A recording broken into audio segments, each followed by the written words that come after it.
નમસ્કાર મિત્રો, જય જવાન, જય કિસાન, જય સંવિધાન.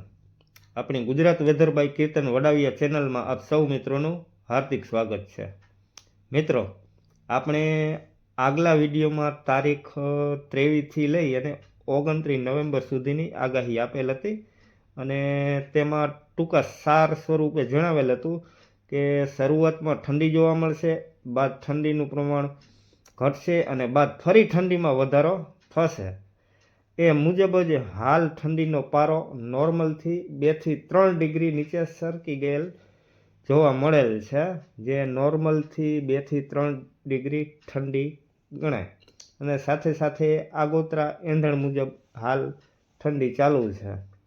હવે મિત્રો, તારીખ 1થી લઈ અને 8 ડિસેમ્બર દરમિયાન વાતાવરણ કેવું રહેશે તેની વાત કરીએ તો સૌરાષ્ટ્ર, કચ્છ અને ગુજરાતના અલગ અલગ વિસ્તારમાં મિનિમમ અને મેક્સિમમ તાપમાન એટલે કે સવારનું અને બપોરનું તાપમાન નોર્મલથી નીચે જ જોવા મળશે. તેમાં 1થી 2 ડિગ્રીનો વધારો ઘટાડો થઈ શકે અને સવાર બપોરનું તાપમાન હાલ એ મુજબ ચાલુ રહે તેવી શક્યતા છે.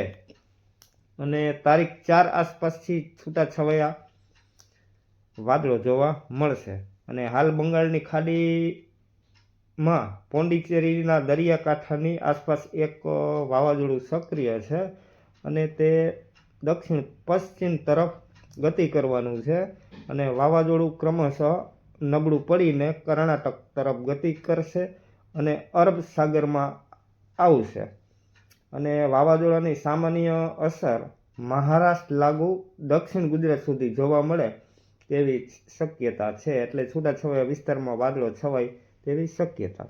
અને તારીખ 8 પાસ સવારના ભેજનું પ્રમાણ વધે એમ છે અને પવનનું પણ પશ્ચિમી થાય એવી શક્યતા છે. અને તારીખ 1થી 7 સુધી મુખ્યત્વે પવનો પૂર્વ અને ઉત્તર પૂર્વ તરફના ફૂંકાશે અને એક જ દિવસ એટલે કે તારીખ 8માં સવારના ભેજનું પ્રમાણ વધે અને પવન પશ્ચિમી પવન જોવા મળે.